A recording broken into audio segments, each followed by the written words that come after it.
Olá, tudo bem? Eu sou Sabine Mendes Moura, essa é Cláudia Pucci Abraão, e a gente hoje está aqui para continuar o tema do último vídeo, né, do último encontro, que foi o segundo dragão. Agora, a Cláudia daqui a pouco vai explicar melhor assim o que é essa coisa dos dragões. Explicar, na verdade, ela já explicou, mas vai fazer um recap para quem está chegando nesse vídeo aqui. A gente hoje vai focar nas características desse segundo dragão, que é o dragão da iniciativa e que está relacionado ao planeta Marte. Então, a gente fala muito de marcianos, coisas marcianas, narrativas marcianas e tendências marcianas, etc.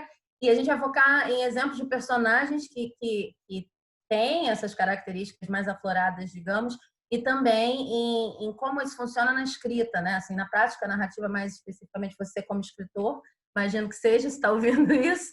E é importante lembrar o seguinte: esse material que a gente está fazendo aqui, ele pode acabar em vários lugares, em várias plataformas. Ele pode, na verdade, a nossa ideia é espalhar por aí, talvez em formato de podcast, talvez em formato de vídeo, talvez os dois.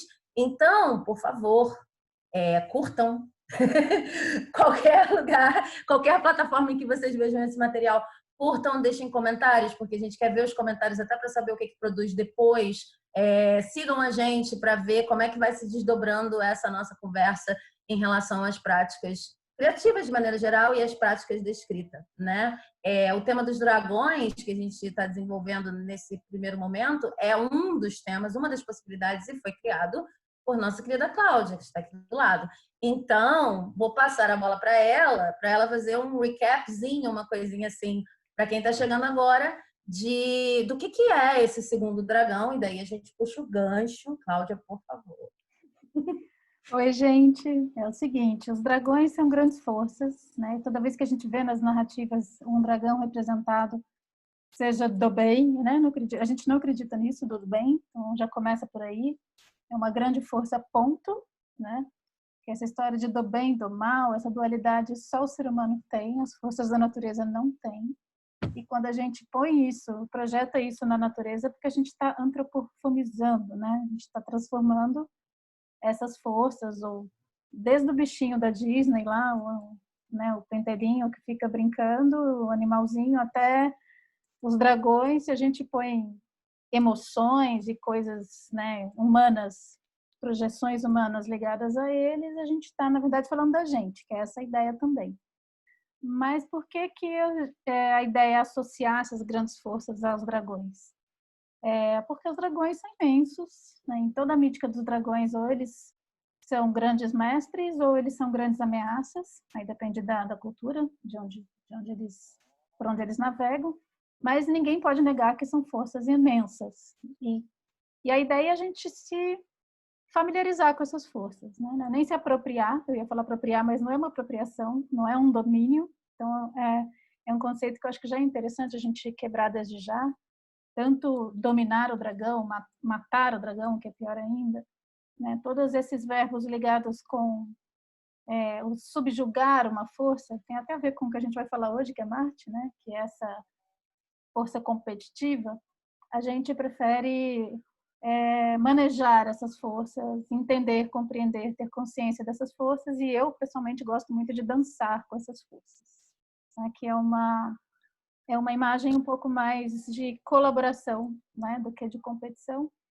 E os dragões são muito grandes e nós também somos, então a ideia é que pela consciência nós possamos ter essa mesma dimensão dos dragões, aprendendo com eles, né? A ideia é essa.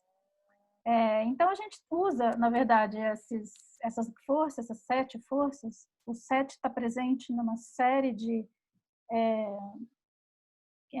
como é que fala? Mitos, e o número 7 é um número mágico, né? Ele aparece em várias narrativas. Então, são 7 dias da semana, 7 cores do arco-íris, 7 notas musicais.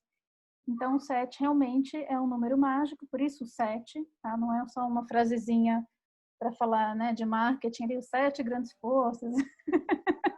Apesar de parecer, mas não é, porque o 7 ele traz mesmo uma coisa forte com ele, mas é lógico que não são as únicas forças que regem a humanidade, né? Mas a gente pega essas primeiras 7 para a gente já ter uma porta de entrada para falar de questões que tanto nos ajudam ou atrapalham na forma de escrever e como escrever, no ato de escrever, no nosso ofício, quanto nas próprias histórias, nos personagens. Né? Então, essa reflexão ela ajuda tanto a gente pensar o nosso ofício, quanto depois, que é o dia de hoje, a gente vai para as narrativas. No encontro passado, quem não viu, vá para o encontro passado primeiro, para poder entender um pouquinho melhor o que a gente fala de Marte, que a gente falou das características e como isso influencia na escrita. E hoje a gente vai para as narrativas marcianas e personagens marcianos. Né? E aí volto a falar, tanto Marte quanto os dragões não têm dualidade, tá? É uma força imensa, maravilhosa a serviço do universo. Quando a gente fala em positivo e negativo, equilíbrio e desequilíbrio, a gente está falando do nosso bichinho aqui, que a gente é, né, de ser humano, que tem toda essa treta aí, que às vezes vai para cá, vai para lá. Então, quando a gente fala de equilíbrio e desequilíbrio, que é o que a gente vai trazer aqui, é sobre o ser humano que a gente está falando, apesar de emprestar essa grande força aí, que hoje é Marte, tá bom?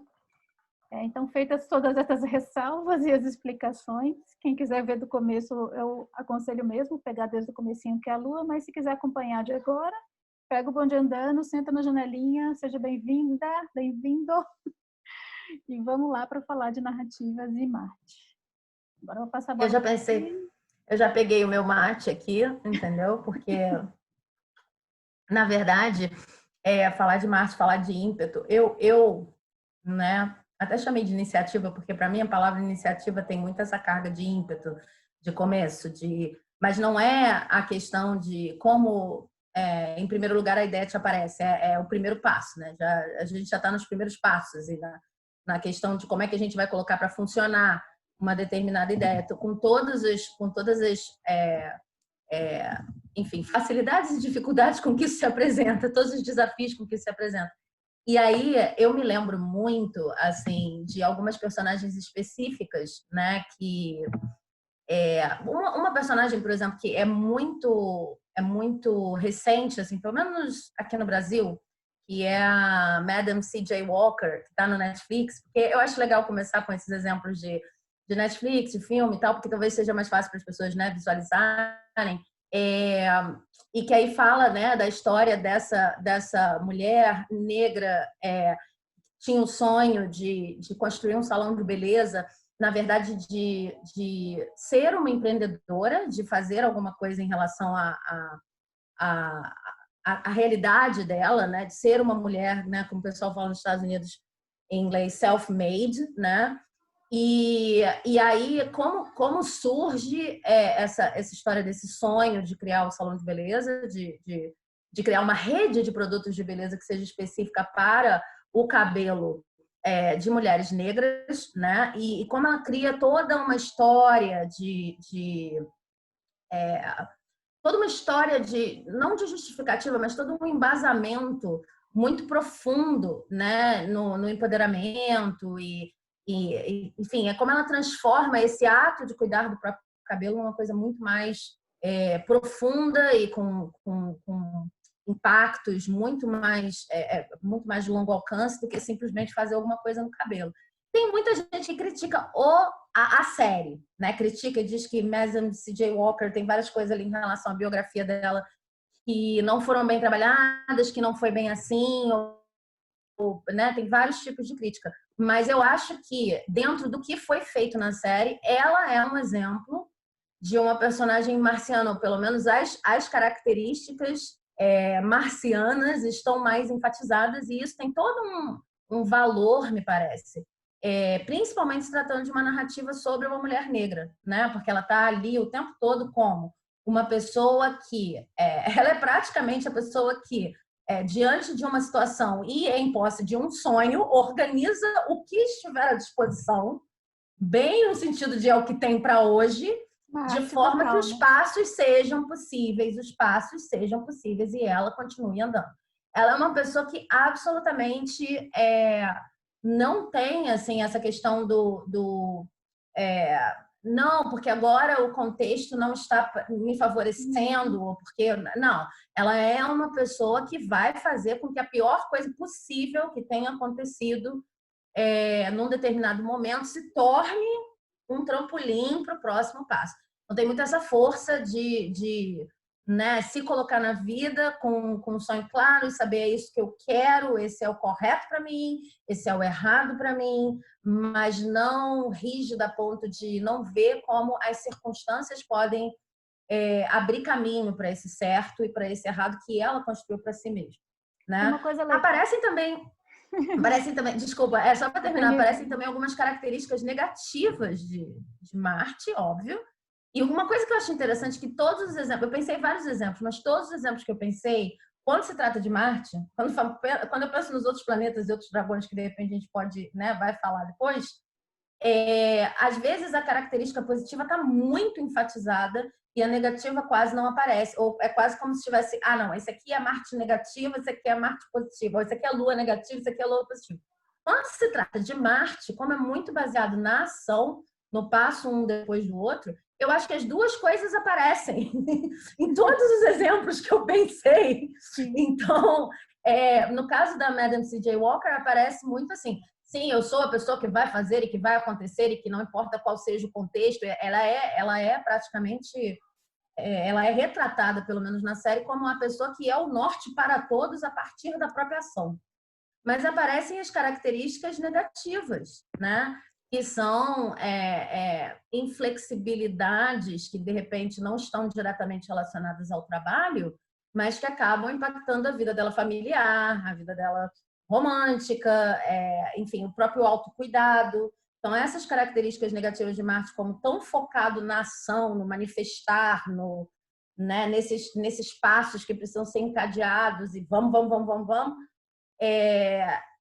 essas características negativas de, às vezes, se esquecer um pouco de si, esquecer um pouco de outras questões, de outras áreas que estão fora do foco naquele momento, também são muito bem retratadas nessa série. Então, acho que vale até como uma referência assim, para assistir, porque ficou no número 1, 2 da Netflix brasileira aí por algum tempo, quando foi lançado, não, faz 2 meses, sei lá, faz tanto tempo assim. Mas fala. Não, eu achei muito legal você começar com esse exemplo, né? Porque quando a gente fala de Marte, em geral, está associado ao masculino, né? Personagens masculinos, e guerra, que a primeira coisa que passa pela cabeça de todo mundo quando você fala de Marte é o negativo, né? Que não é nem o negativo de Marte falando, porque Marte não é negativo nem positivo, né? É uma força, mas é um negativo do que se faz, do que o ser humano faz a partir dessa força, que é uma força de impulso, né? E tem uma coisa interessante também, que é falar da força, do símbolo da espada, né? Que eu até trouxe a espada na semana passada, essa força de vontade, que quando a gente fala só força, parece que é a força no sentido da brutalidade. Também é, né? Também é treta. Mas quando a gente pensa em força no sentido de ter uma força interna, a força Jedi, né? Que também é Marte, né? Se você for pensar, essa força que anima, essa força que te deixa, que vem desse propósito. Então essas narrativas todas que trabalham com você ter um propósito claro, você ter uma meta de ação, né? Marte é ação. Algo que você quer realizar, também matéria, tem a ver com matéria, materialização das coisas, terra, né? Tem a ver também com arado, com plantar, essa força de você fazer acontecer. Se a gente não tem isso, fica lá, lembra da lua, né? Você fica ali no devaneio e a coisa não vem. Então é maravilhosa, assim, eu queria falar isso, que a força marciana, ela é muito bem-vinda, que tem a ver com as iniciativas e tem a ver com essa força de realização também.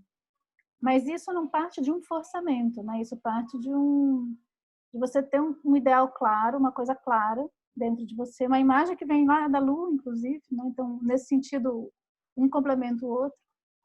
E o exemplo que você trouxe traz a narrativa para o campo desse tipo de ação que é muito legal, que é da materialização com o que tem na mão, porque isso é uma coisa muito importante também, né? Você não negar a matéria, não sair lá para o idealismo, que é o que deveria ser, e sim olhar para o que é. A gente está vivendo isso hoje, né? Estamos gravando isso em plena pandemia, de isolamento, alguns, né? Porque agora o Brasil entrou num delírio coletivo de novo, mas voltando aqui para Marte, o que a gente tem na mão, né? Assim, você olha para as circunstâncias e você fala, não vou ser escravo da circunstância, não vou perguntar por que isso está acontecendo, o que eu faço a partir do que eu tenho, né? E Marte é muito isso, o que tem para hoje e eu vou fazer com o que tem para hoje. né? Eu estou escrevendo um livro agora que é a história de uma empresária e ela é uma trajetória super marciana, muito bonita, assim, de superação. E ela fala, eu sempre fiz com as ferramentas que eu tinha na mesa. E ela saiu assim, é bem essas histórias mesmo, de sair do nada e chegar numa coisa muito bonita e tal. Que é isso, né? Essa concretização que vem desse espírito de vamos fazer com o que tem, com ritmo e constância, né? De ter uma meta clara e todas essas coisas que até são colocadas hoje num campo assim de coach, né? Mas que não deixa de ser isso, é uma meta. E as guerras que a gente trava são as guerras com as nossas resistências. Então, essas narrativas todas que têm a ver com superação de resistências também, tudo isso, vamos dizer assim, é como se fossem narrativas que pegam esse aspecto equilibrado dessa força, né? Pessoas que estão trabalhando com essa força no campo do equilíbrio, superando Então, todas essas histórias de superação, todas estão nesse campo. Né? Tem outros dragões envolvidos também, que mais na frente a gente vai falar, especialmente Júpiter, né, que tem a ver com os ideais. Mas, assim, não é o ideal, né? Marte não é o ideal. Marte é a força que você tem que fazer aquilo acontecer. E como você trouxe também, Sabine, é a reflexão sobre a ação. Né? Quais são as ações? Onde eu coloco a minha ação? E isso é uma reflexão super importante, né, para a gente fazer. Aí eu vou trazer uma narrativa que eu gosto muito, que tem a ver com a ação, que é esse livro aqui. Eu não sei se ele está ao contrário ou não, mas é o Bhagavad Gita. Não, Que é um para livro mim não. da tradição indiana. E ele é, para mim, assim, a melhor narrativa mestre para falar da ação, do que é a ação. Que eles falam da retação, né? Que é sattva, ou sattva. Que é fazer o que tem que ser feito e o que é bom para todo mundo. E esse livro, ele conta a história de um guerreiro, que é o Arjuna. Ele faz parte de uma família. Parte dessa família tomou as terras que eram dele e dos seus irmãos, que eram príncipes, e o livro começa quando eles vão retomar. Eles precisam retomar, por uma questão de justiça, né, reparação de justiça, eles vão retomar essas terras. E aí, na hora que começa a história, ele tá lá no campo de batalha, vai começar a guerra, ele bate o olho ali nos inimigos e vê quem? Os primos, os familiares, pessoas que foram mestres para ele, e ele aí bate uma puta crise, ele fica assim, nossa, mas como assim? O que eu tô fazendo aqui, né?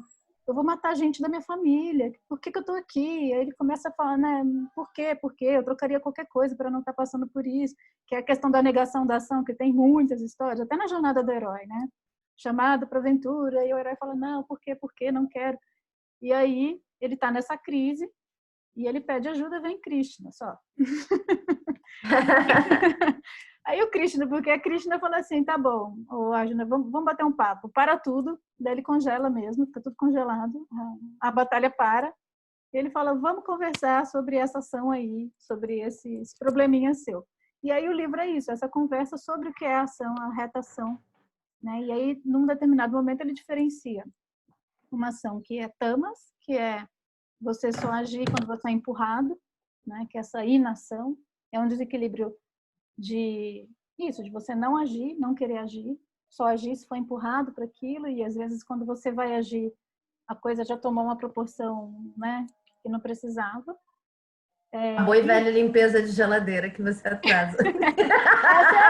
Alguém vai fazer para mim, entendeu? Eu não quero agir, sozinho vai se resolver, né? Só ajo se for obrigado a.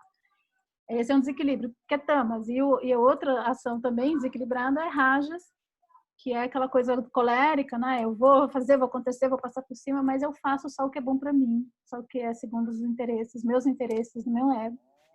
E eu passo por cima, né? Que em geral, quando se identifica o desequilíbrio de Marte é justamente rajas, né? Que é isso, eu vou passando por cima que nem um negócio e não quero saber se é bom, se não é bom para mim, eu vou embora. E o equilíbrio disso é sattva, que é a retação, que é fazer o que é bom para todo mundo. E a grande reflexão sobre o que é a retação, que é a ação que evolui, né, é o que tem aqui nesse livro. Então é muito interessante porque é uma batalha mesmo. Depois isso vem, né, e acontece. Então me lembrou muito Bacurau, me lembra muito esse livro. E, por incrível que pareça, Hamlet. Então eu vou trazer um pouquinho desses dois exemplos. ser ou não ser do Hamlet é isso, né? É, assim, agir ou não agir, qual é a ação aqui? Né? E o desencaixe em relação ao que eu faço. O que realmente tem que ser feito? Ou quando se apresenta uma ação, né? Que no caso de Hamlet, é claro, tenho que vingar meu pai, a morte do meu pai, mas eu não quero fazer, e aí fica nesse embate entre agir ou não agir, e isso é o grande dilema, né? É a grande questão que se pega aí na peça. Então, a ação em si, ela pode ser, inclusive, o tema, né? Agir ou não agir, ou qual é a ação que importa aqui, além de tudo que move, né? Tem Marte em todas as histórias, praticamente, porque falar de Marte é falar de conflito também, né? Então, a gente vai entrar nisso. Mas E não existe história sem ação, né? não existe história tem ação. Então, Marte está presente em todas elas, seja no equilíbrio ou no desequilíbrio, né? Você quer falar um pouquinho? Não, você pensou no exemplo de Bacurau, foi um dos exemplos que eu pensei também, que tô doida pra ver o que você vai dizer de Bacurau. Então, eu vou falar de Bacurau, porque, gente, na minha opinião, assim, é um dos melhores filmes que surgiram nos últimos tempos, assim, no mundo. Não estou falando do Brasil, não. Para mim é um exemplo. Eu tive a oportunidade de assistir a Bacurau em Paquetá, né, que é uma ilha, para quem não conhece, no Rio de Janeiro, é um bairro. Muita gente acha que é outra cidade, mas na verdade é um bairro ilha, né, afastado do Rio de Janeiro. Eu tive a oportunidade de assistir num restaurante com a ilha inteira, né? Não a ilha inteira, ó.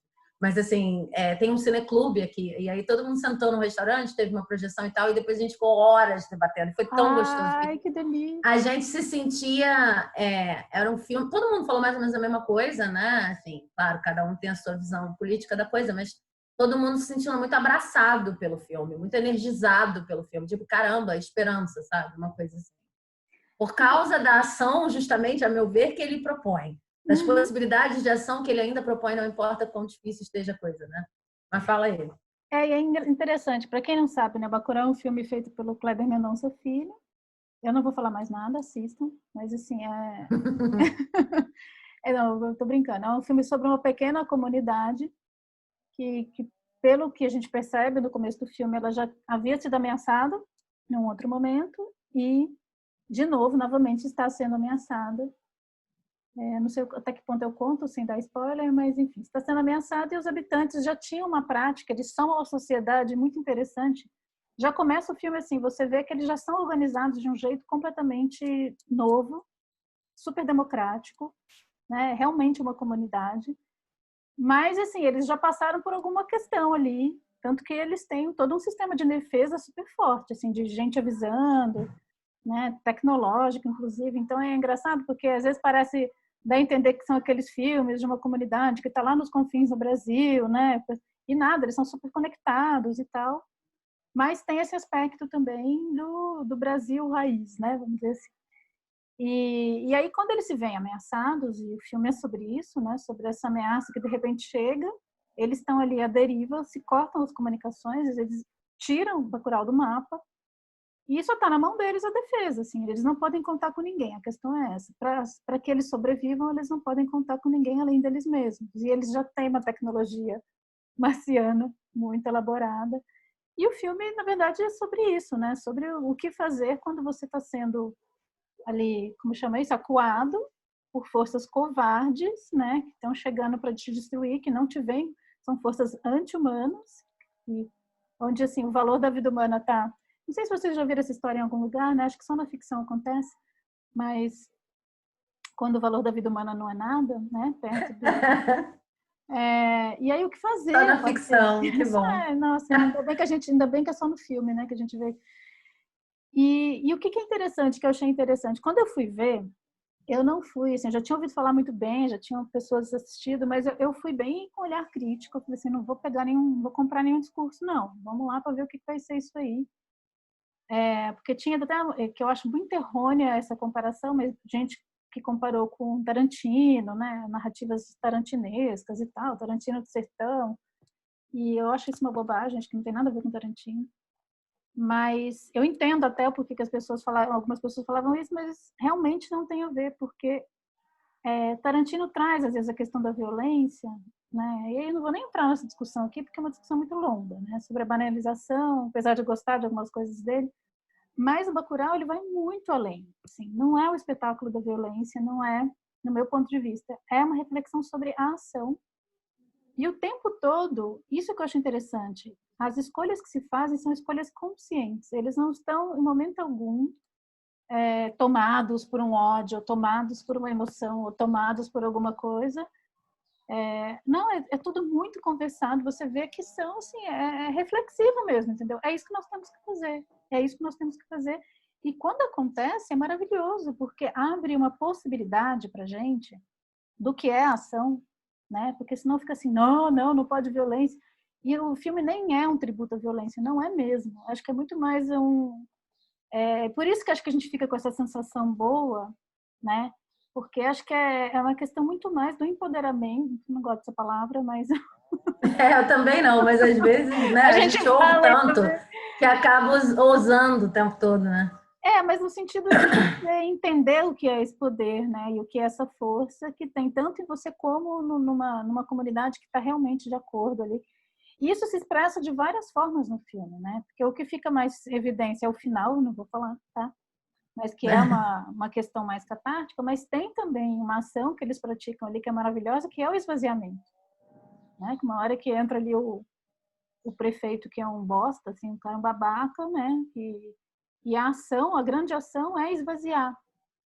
E isso é menos dito, né? É uma parte bem engraçada. O cara entra lá, todo mundo, ninguém aparece, né? Então, esse esvaziamento do poder hipócrita, esse eu não considero você, né? Esse boicote é uma ação e é uma ação muito efetiva também, né? Então é interessante que o filme ele propõe várias formas de ação e uma ação que vai nesse lugar novo também, que não é uma coisa que já está enlatada. Acho que também o Bacurau trouxe esse frescor, né?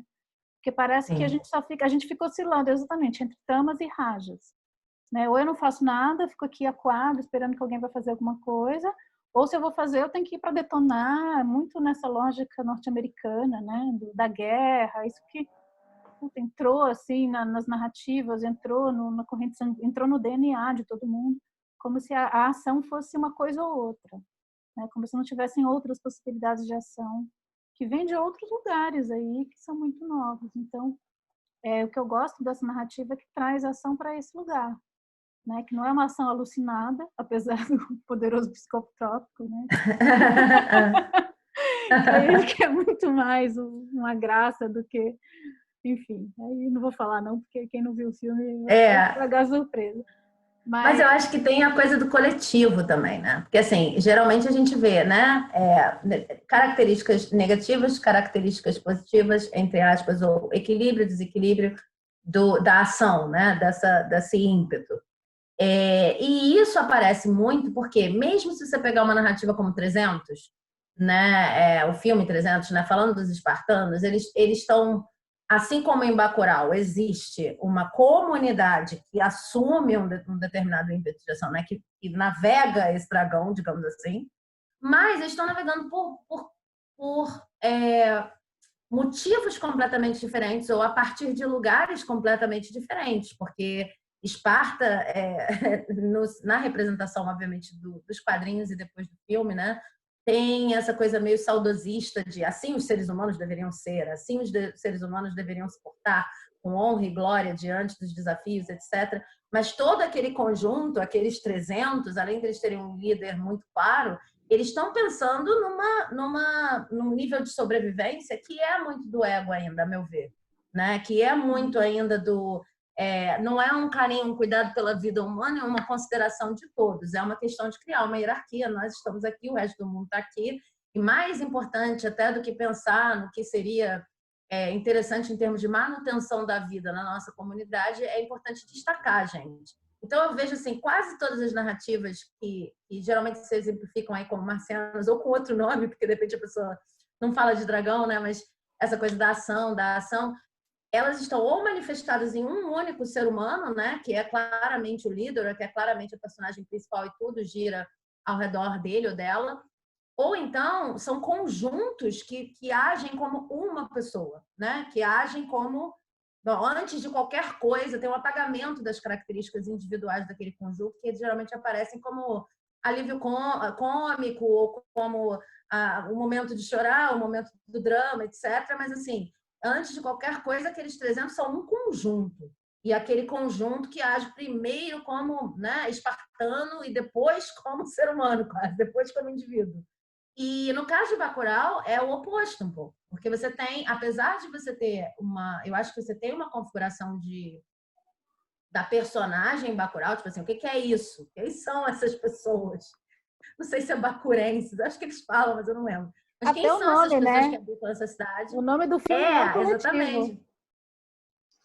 Quem são essas pessoas? Você tem o coletivo, mas que são indivíduos completamente diferentes e que se organizam dentro daquele indivíduo. Você sabe, de longe você sabe, seja pela fala, pela caracterização, você sabe que e é uma das coisas mais bonitas do filme, que não é preciso apagar essas diferenças individuais, pelo contrário, as diferenças constroem a personagem coletiva, né? Mas é muito raro, de maneira geral, Bacurau ou não, quando a gente está falando vamos falar de personagens de esporte, personagens que vão lá e que fazem, etc. Acho que muito pela influência da visão ocidentalizada e do cinema hollywoodiano, é muito comum, é muito incomum as pessoas trazerem personagens coletivas como essas, né? Em geral, é uma pessoa que destaca a história de superação, como você falou, e aí, mesmo na personagem coletiva, você pode ter uma questão nível 300, né? Uhum. Que assim, você até fala, você até consegue ver a beleza daquela força operando no coletivo, mas ela ainda está operando a partir de um apagamento das individualidades, a partir de um lugar muito do ego, né? Nesse sentido de criar uma hierarquia. A gente precisa se defender, muito retraído, muito sombra de Marte, né? É interessante para pegar até essa questão do exército, né? Porque é totalmente diferente você ter um exército, você tem ali alguém que manda e todo mundo que obedece, e essa coisa, né? Tem que ter esse oponente, claro. E aí, voltando para o Bacurau, você vê que claramente todos pensam por si, eles votam, eles têm vontade própria, né? Eles brigam entre eles, então não é aquele ideal ali, tipo, uma sociedade que não existe. Começa, inclusive, o filme com uma treta, né? Entre tipo, aquela personagem da Sônia Braga, maravilhosa, bêbada, falando um monte no enterro, e depois você vê que você fala, nossa, que mulher horrível, e depois você vai ver que não, né? Então é muito interessante como isso é construído também, né? As personagens são muito consistentes ali, e cada um tem uma função e uma vontade, né? A vontade individual é respeitada. Então essa questão de um coletivo em que a vontade individual é respeitada e isso e ainda assim se forma um coletivo, porque eu acho que essa questão do capitalismo versus comunismo, essas dicotomias idiotas que as pessoas colocam, como se só pudesse ter, né, uma ordem sob julgo, ou se cada um tem a sua vontade, então não rola coletivo, né? Porque eu estou defendendo aqui a minha vontade individual. E essa vontade, que é a vontade de um coletivo que preserva as individualidades, isso realmente é uma coisa muito nova, né? E é maravilhoso, porque é para isso que a gente caminha, né? Não é nem aquele coletivo, como você falou, no sentido de uma pessoa que decide e outras que obedecem porque tem esse ideal, que é muito essa história do militarismo, né?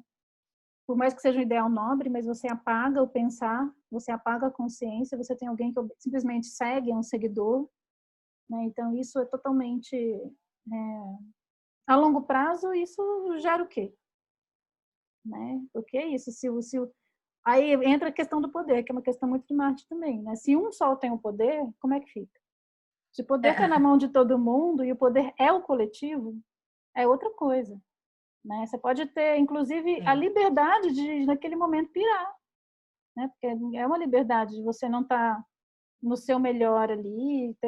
Então, é muito novo, assim, acho que é uma forma nova de pensar a ação coletiva, essa questão do poder que existe na distribuição do poder, e como a distribuição do poder pode gerar ainda assim uma ação coletiva clara e direcionada, né? Sendo que todos os seres são seres pensantes e estão pensando e estão elegendo o tempo todo, né? E ao mesmo tempo conseguem ter um objetivo comum. Mesmo ali o personagem do Lunga, né, que aparece, que também é uma figura assim extraordinária, né? Que figura que aquele também não sei como falar muito sem dar spoiler, mas que É engraçado como o filme traz esse distanciamento também, né? Porque tem toda aquela construção, na hora que ele chega lá no Bacurau, tem uma senhora que fala assim, que roupa é essa, menino? Então tem um senso de humor, né? Que isso que eu queria falar também, que é muito raro a gente ver numa trajetória marciana, né? Porque em geral tem essa história de que a ação, né? De novo, entra no militarismo, na rigidez. Você não pode rir porque senão você não tem respeito, né? E o contrário, a força, assim, se você consegue rir, ter um bom humor e agir, essa ação também, ela passa também por uma consciência, né? Porque se você for ver, quando a gente ri de alguma coisa, é um olhar mais... O riso, que não seja um riso de degradação, ele passa por um lugar de consciência, né? De não se levar tão a sério também. Então, como eu consigo trazer essa força e, ao mesmo tempo, não me levar tão a sério, né? E levar a ação a sério. Então, é uma série de coisas que, para um olhar simplista, parece que são inconciliáveis, que aqui vão se conciliando e vão gerando um outro tipo de ação. Então, eu acho que é uma reflexão interessante para a gente pensar a ação coletiva hoje. E, assim, é impressionante, eu falo por mim, por todo mundo que eu vi, não tem uma pessoa que tenha visto o filme que eu conheço que não tenha sentido não é assim, puta, gostei do filme, sabe? Não é uma coisa assim, ai, que legal. Ou aquela coisa assim que você tem uma catarse ali, e Não. depois você sai do cinema, você fala, né? Ao mesmo tempo uma catarse que rola, né? Porque a gente tem essa ação, esse grito parado no ar, né? Como eu disse, Vianney. Mas tem também Sim. uma catarse intelectual, sabe? Não é só assim uma coisa tipo, vingança. É um negócio que serve também a outras esferas e abre caminhos mesmo, né? Então, abre caminho no sentido até marciano, né? Você Eu consegue... acho fundamental. Eu acho fundamental, assim, do ponto de vista do escritor, né? Ontem eu estava num evento, pensar sobre essas coisas, né? Para completar, mas ontem eu estava num evento que foi o Relampeio Festival e tinha gente de todo quanto era lugar do mundo falando sobre ficção fantástica e literatura fantástica de maneira geral. Então as pessoas estão sempre nessa história de o que o cyberpunk ainda pode falar, o que o solarpunk ainda pode falar, o que né? O que o afrofuturismo ainda pode falar? E será que é uma pegada afro-surrealista? Qual é a diferença do afrofuturismo brasileiro para o afrofuturismo? Não sei falar. Afrofuturismo norte-americano, né? E tinha um autor norte-americano fantástico falando também. Muita gente, gente da China e tal. Mas, enfim, o legal de ter gente da China, Argentina, não sei o que e tal, é você poder ver, nossa, tá todo mundo pensando qual é a minha responsabilidade como autor, em especial de literatura fantástica, na proposição de novos mundos, de novas formas de ser, novas formas de agir.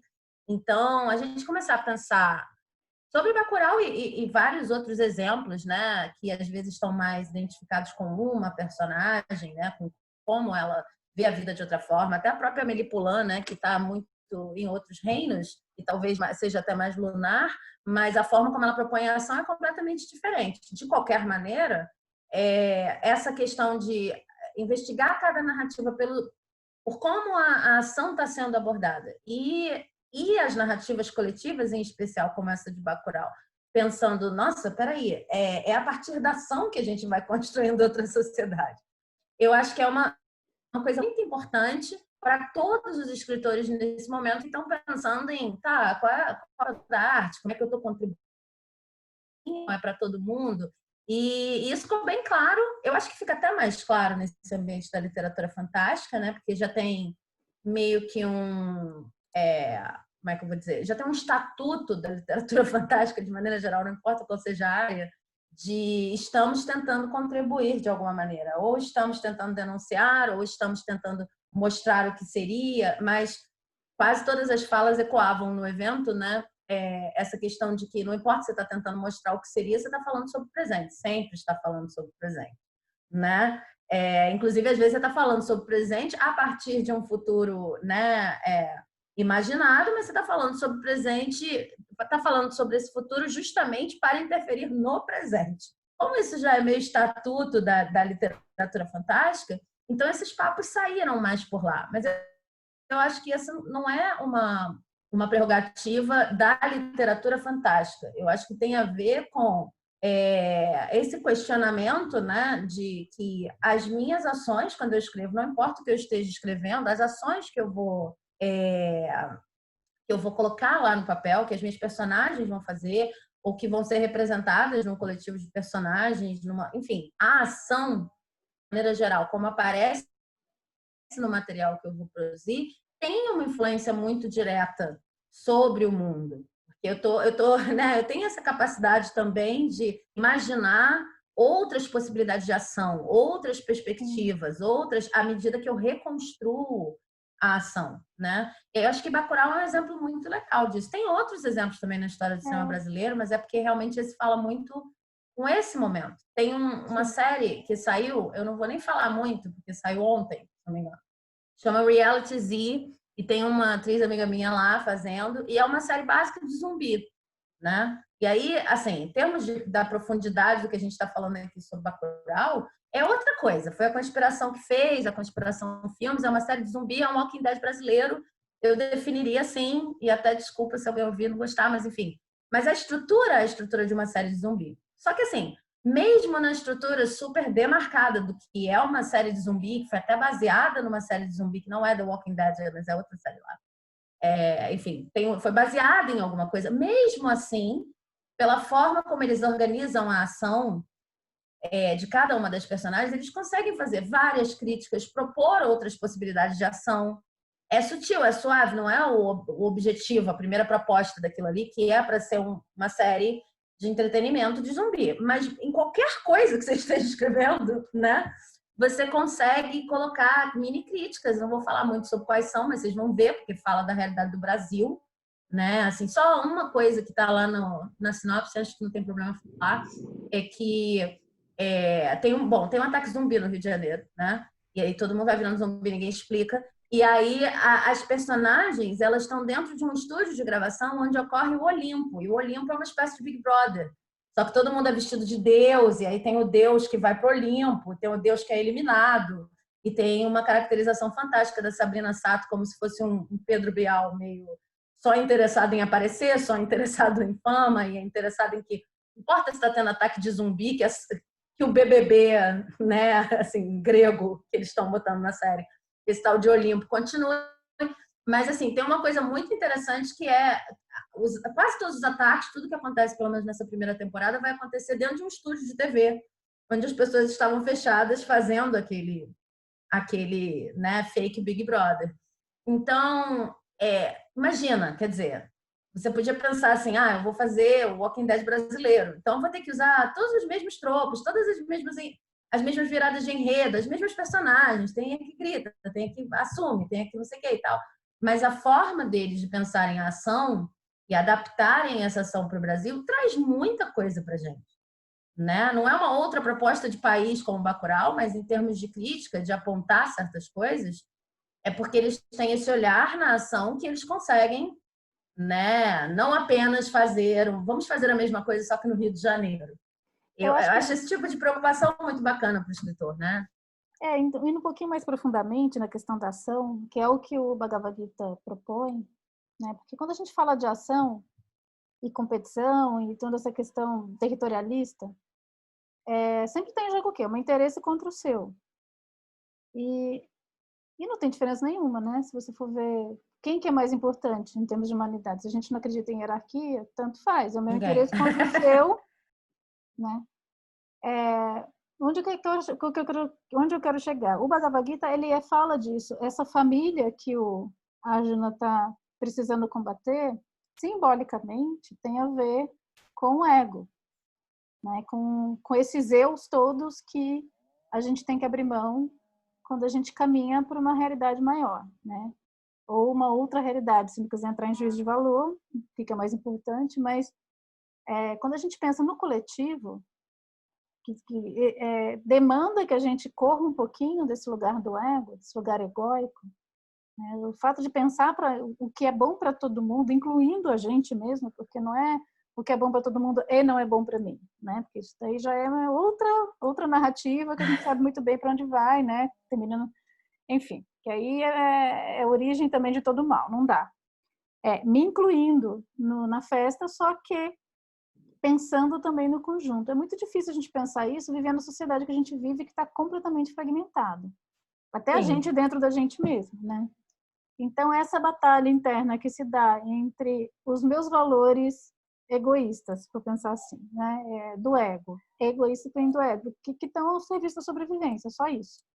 Tá? Não é nada, oh meu Deus, que egoísta. Não, está focado na sobrevivência individual. Acabou.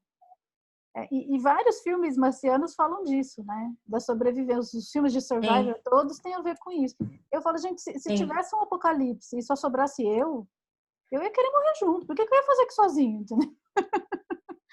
Não faz sentido. Inclusive, eu vou ter que dar esse spoiler. Isso acontece em reality.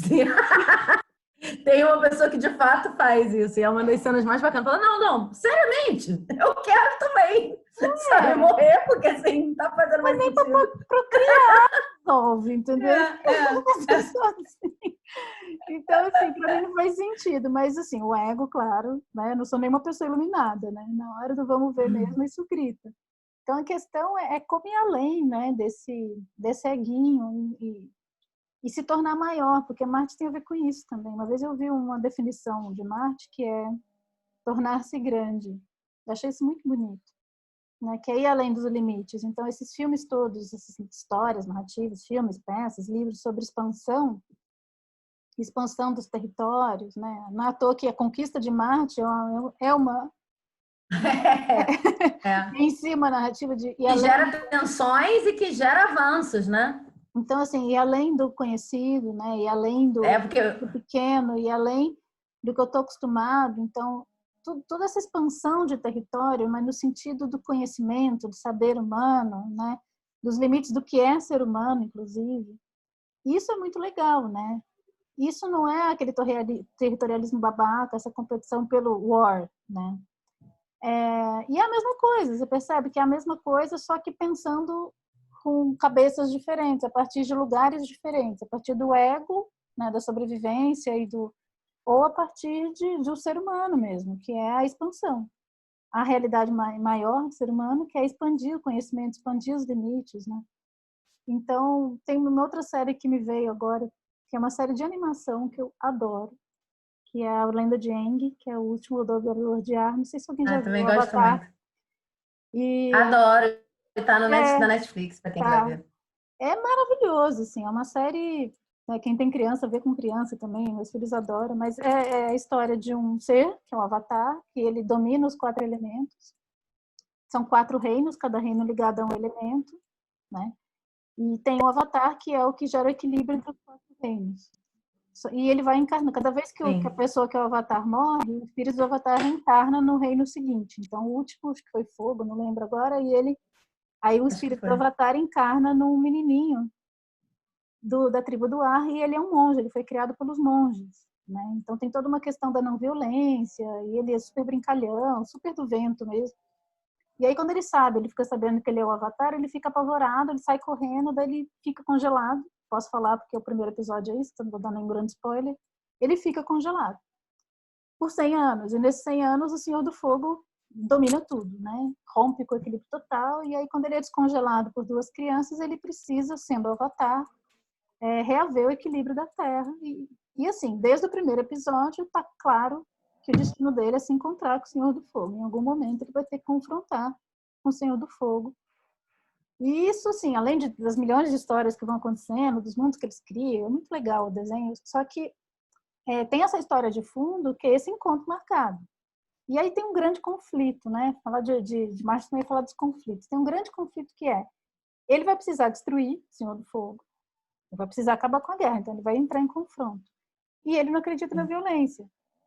A não violência para ele, eu não gosto dessa palavra, mas, né, porque não alguma coisa, mas é o que temos. A não violência para ele é um valor essencial, assim. Então, e a série inteira ele se debate com isso, né? O tempo todo isso volta, às vezes vem. E aí quando ele chega finalmente, né, no último episódio de 4 temporadas, ele tem esse embate, é maravilhoso que acontece. Eu não vou contar aqui para vocês, lógico, porque eu não sou louca, mas abrem-se outras vias de ação, né? Do que você lidar com o desmonte do poder do outro, né? Que aí também volta aquela questão de abrir novas veredas, porque a única forma que a gente está acostumado é a forma do desequilíbrio, que é aniquilamento, né? Eu vou combater, então eu tenho que aniquilar, eu preciso... E é muito difícil entender que a mesma força, o que às vezes eu chamo de força, que é uma força destruidora, é a mesma força que constrói, né? E é a que destrói coisas belas, né? É a mesma força. Então, eu acho bacana também, sabe, trazer o exemplo do Avatar. É difícil a gente ficar falando sem ficar falando, dando spoiler, né? É difícil, mas aí eu acho que pode pular, assim. Se a gente fala alguma coisa e você não quer saber, você dá uma puladinha e vai para a continuação. Mas a gente tá conseguindo trazer o exemplo sem contar o final, especialmente para quem quer ver, né? Para quem não viu. Não, eu acho que é uma série que traz isso também como... E é um barato, assim, ver as crianças assistindo, né? As crianças, eu inclusive, as nossas crianças, porque você vai trazendo... Aí, quando você abre outras veredas da ação, que não é essa bobagem, assim, de... Eu fico muito atenta a isso, porque eu tenho filho pequeno, tenho 3 meninos em casa, né? Então, falar de Marte também e o masculino, que está associado ao masculino, não é só do masculino, mas esses modelos do guerreiro, o que é um guerreiro. Tem modelos maravilhosos de guerreiros, mas a maioria que vem importada dos filmes de ação norte-americanos, né, aquela bobajada toda, é esse babaca idiota competitivo, que isso acontece ou sendo um babaca competitivo idiota mesmo, vestido ali de guerreiro com espada e arma, seja lá o que for, ou fazendo isso pelo verbo, né? Porque também pela palavra você pode destruir. Então, tem personagens que são também destruidores, enfim, porque tem valores territorialistas e isso muito em desenho. Estou trazendo a questão dos desenhos animados porque eu acho isso uma coisa muito séria hoje, né? Enquanto desse pensamento bélico e dessa permissão para matar que a gente vê, né? E essa divisão em bandos, então quem é do bem, quem é do mal, e aí se é do mal está autorizado a morrer, e se é do bem está autorizado a matar. E o quanto isso vem sendo colocado também, e são justamente essas trajetórias marcianas, no meu ponto de vista, é uma distorção da ação humana, completamente. Assim. É uma distorção do que é agir, uma distorção do que é ação. E isso, para mim, é uma questão muito séria mesmo, porque é esse tipo de pensamento que vai sendo plantado nas narrativas que depois gera isso que a gente está vendo hoje, né? Que é essa banalização da morte, né? E o que vale a vida humana? Então, é assim, é força a serviço do quê? Né? Que valores existem aí? Então, isso, eu não estou colocando isso de um ponto de vista moralista, tá? Assim, quais são os valores? Mas é isso, quais são os valores? Para que adianta a força se não existe um valor na vida? Né? Uma força, inclusive a força de destruição pode estar a serviço da vida. Tem uma deusa que eu amo, maravilhosa, que é a Kali, né? E ela destrói, assim, né? É um aniquilamento total do que está aprisionando. Então, assim, a força marciana, eu gosto de dar exemplos femininos também, elas podem estar a serviço da fertilidade, porque o tempo todo, né? Não é só Marte, né? Também tem a ver com Saturno aí da foice, também tem a ver com morte. Mas tem uma questão que é fundamental na morte, que é gerar vida. Não gerar morte, por territorialismo, né? Então, é impressionante, assim, eu vejo como Marte, essa força marciana está sequestrada por narrativas idiotas, né? Por narrativas que estão levando só, assim, Marte igual territorialismo, Marte igual competição, né?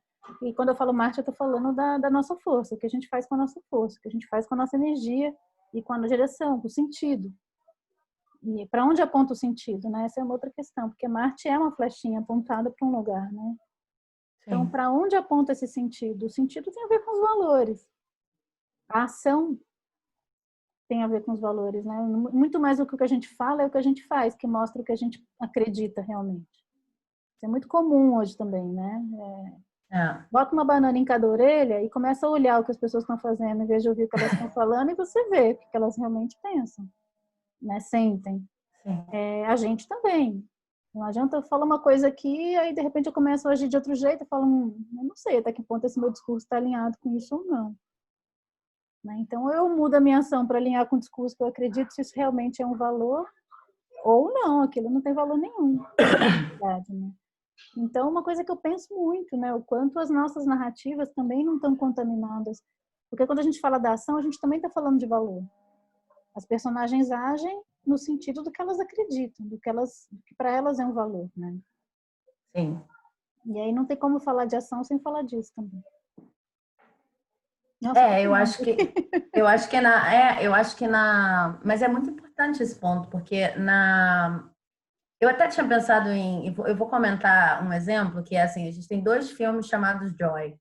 E depois eu queria entrar na literatura mesmo, porque eu pensei em uns exemplos na literatura, mas tem 2 filmes chamados Joy. E um é com a Jennifer Lawrence, que fez Jogos Vorazes, e é uma narrativa de superação de uma mulher que quer construir. Ela é uma inventora, na verdade. E aí imagina ser uma inventora e tomar todos os passos, né? Mas apesar dela ser uma inventora, ela é uma inventora muito pé no chão. Ela não é a inventora que fica querendo que alguém implemente, não. Ela quer ver o sonho implementado. Então, imagina ser uma inventora e dizer para a sua família de classe média baixa, né? Enfim, aí eu já nem sei comparar o que é pobre e o que não é pobre no Brasil e Estados Unidos, mas enfim, numa situação que é, né, muito desoladora para todo mundo lá, e aí de repente aquela mãe de família quer ser inventora, lançar um produto e fazer um lançamento, como hoje fala na internet, né? Naquela época não existia de quero estar na televisão, quero fazer um lançamento semente, quero lidar com minha lista de marketing, quero, sabe? E ela quer, porque ela precisa que aquela invenção esteja no mundo. E essa é uma Joy, né? E ela é uma personagem extremamente marciana, no sentido de ela precisa ver o tempo todo qual é a ação que trabalha a favor dela e a favor de todos, e às vezes, por mais que a pressão externa diga que uma determinada ação, uma determinada atitude mais prática vai fazer outras pessoas sofrerem, ela também precisa um pouco desvendar o que existe de ilusão nessa narrativa e observar o comportamento das outras pessoas. Olha, essa pessoa está dizendo que eu não posso fazer isso, que eu não sei o quê, mas na verdade o que ele está fazendo é outra coisa. Eu preciso seguir adiante porque isso vai ser bom tanto para mim quanto para ele, né? E aí tem várias questões, até questões de relacionamento. Olha, de repente não é bom a gente estar junto. Então, são muitas questões relacionadas à ética da ação que ela tem que lidar até chegar ao ponto em que ela, de fato, é uma pessoa que, como empreendedora, consegue ajudar não a si mesma, mas a todo mundo e ter uma vida familiar, uma vida pessoal correspondente, né? Que está dentro daquela energia, né? Que ela precisa para gerar aquilo. Tudo bem, mas tem um outro filme chamado Joy, que é um filme em que a Nilika Alfonso, eu acho. Não sei se eu estou falando o nome dela direito. É uma atriz nigeriana, se não me engano, mas a personagem é nigeriana e ela vai trabalhar como prostituta na Áustria. E aí é um esquema que até a Luísa Marilac também, bom exemplo de marciano. Depois a gente vai nisso. Mas, assim, essa personagem da Yulika, que eu não lembro o nome da personagem em si, mas ela é uma menina nigeriana que vai trabalhar na Áustria para ganhar dinheiro para a família. E, obviamente, quando ela chega lá, tem todo um contexto tem uma cafetina que já foi prostituta, já foi nas mesmas condições, conseguiu ir na violência toda da situação de ser uma prostituta, subir no ranking e fazendo muitas coisas das quais ela não se orgulha, mas ela entende que é a única forma de sobreviver nessa situação e que essa é a única chance que uma mulher africana tem de realmente fazer dinheiro e depois mandar o dinheiro para a família. Então, é uma situação extremamente violenta. E quando a menina vai, ela não tem noção do que vai ser. Ela acha que vai ser uma coisa completamente diferente. E eu acho que ela nem chega a ter noção de que vai envolver algum tipo de trabalho sexual. Mas talvez ela tenha, mas enfim, de qualquer maneira, ela é criança, ela não tem noção do que é isso, né? E aí eu acho interessante observar que, né, falando sobre essa coisa do ímpeto e de avançar e de fazer acontecer no mundo, é o que tem para hoje, Nós temos 2 filmes chamados Joy, 2 narrativas em contextos muito diferentes. Essas 2 pessoas, por mais que, né, a Joy, nigeriana, esteja sofrendo uma profunda violência, elas são extremamente marcianas. Elas estão em guerras completamente diferentes, né? Batalhas completamente diferentes do dia a dia, mas elas sofrem, né? A Joy se prostituindo na Áustria sofre coisas assim indizíveis, né? Mas ela é de um valor moral e de uma estrutura que a gente nem sabe muito bem como é que ela criou de tanto. Foi quase que a ação que gerou aquela necessidade de toda aquela estrutura, em que é o dia a dia, é o que tem para hoje, eu quero melhorar sim, eu vou aproveitar a oportunidade sim, não deu certo, eu vou fazer de novo, só que num espaço muito mais violento. Eu achei interessante esse contraponto, porque geralmente quando a gente fala de narrativa de superação, é sempre a narrativa da Joy branca, né? Tipo, olha, minha condição era muito difícil e aí eu queria ser empreendedora. Mas só para a gente não esquecer que esse aspecto marciano está também em grandes tragédias, né? Não no sentido da tragédia como pensada, né, por Aristóteles, mas no sentido de que coisas trágicas podem estar acontecendo e você pode, inclusive, não ter os resultados que gostaria de ter. E isso não necessariamente significa que você está em desequilíbrio da situação. Não. Às vezes a vida é muito dura para você e mesmo assim você consegue se manter numa ação marciana, equilibrada, né, digamos assim, o que tem para hoje, é o melhor que eu posso fazer, por mais que as suas escolhas pelo próprio contexto sejam as piores escolhas possíveis. Mas você consegue se manter nisso. Então, isso gera um tipo de narrativa que é completamente diferente. Eu vejo muitas pessoas rotulando, né? Assim, seguinte, bom, aqui a gente tem a narrativa de superação, e aí a pessoa pode ser mais pobre, menos pobre, está numa condição melhor ou pior, mas no final vai dar tudo certo. E tem um certo limite para a violência, né? Que tem aquela construção da imagem do herói e da heroína, em que se começa a não superar muito, já não é de superação, entendeu? Se deu muito trabalho, tem um certo limite, assim, coisas difíceis, mas no final tem que dar tudo certo, né? E assim, eu acho interessante ver como é que opera essa força quando não está dando certo.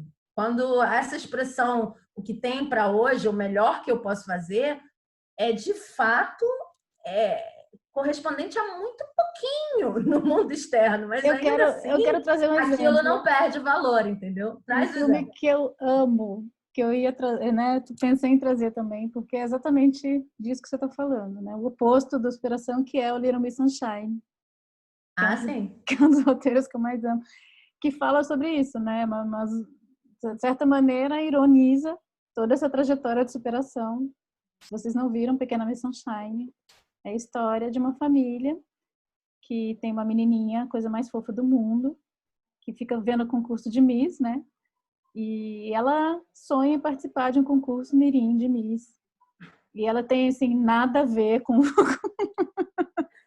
physique dela, não tem nada a ver com uma Miss. E a família inteira vai em peso fazê-la participar. E a grande questão, né, que se tem que superar ali é conseguir chegar, porque eles vão numa Kombi caindo aos pedaços. E conseguir chegar no lugar onde vai ser o evento é a grande travessia do filme. E cada um ali da família tem uma questão. E o filme é sobre o fracasso, na verdade, né? Sobre... E o pai dela é um coach, né? Um cara que fala sobre isso, sobre essa questão de superar os limites e tal. E já começa, inclusive, a primeira cena, ele fazendo uma palestra para meia dúzia, né? Falando sobre isso. E eu acho legal, para mim é um exemplo disso também, né? Do como, porque o cômico é como às vezes essa questão da própria superação vira uma rigidez, Sim. né? Vira uma trajetória Sim. rígida. E aí, eu não sei se é disso que você falou de outras coisas, né? Mas Eu estou falando mais de quando porque eu acho que assim, a história de superação, eu acho maravilhoso esse exemplo que você está dando, mas a história de superação, na história de superação, o sucesso pode não se parecer em nada com o que a gente está acostumado. E eu acho bacana para o escritor ter essa perspectiva, porque é assim que a gente se abre, inclusive as nossas próprias narrativas, falando como brasileira, a gente está muito influenciado por tudo que é americanizado. Então, assim, se eu não tenho muita clareza, né, e essa clareza é muito marciana, porque é daí que surge a ação, o primeiro passo, se eu não tenho muita clareza do que é sucesso para mim, dentro das minhas condições, eu não tenho como fazer alguma coisa que saia da mímica, da mímica, que saia da imitação simples, né? Da mimesis, sei lá, saia da imitação simples, né? Para eu pensar realmente o que é uma narrativa de superação, no sentido de superar nesse contexto em que eu vivo, é muito difícil fazer isso partindo da visão que tradicionalmente se tem de narrativa de superação, em que geralmente você tem um desafio, uma chamada para aventura, aquela coisa toda né, do monomito, e aí uma chamada para aventura, aí o herói recusa a aventura, ou a heroína recusa a aventura.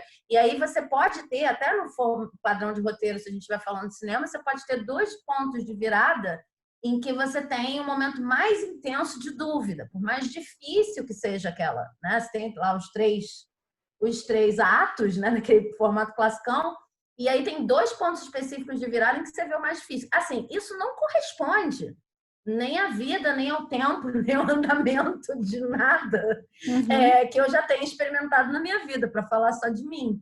Então, quando você vê essa narrativa, por exemplo, eu estava falando da Joy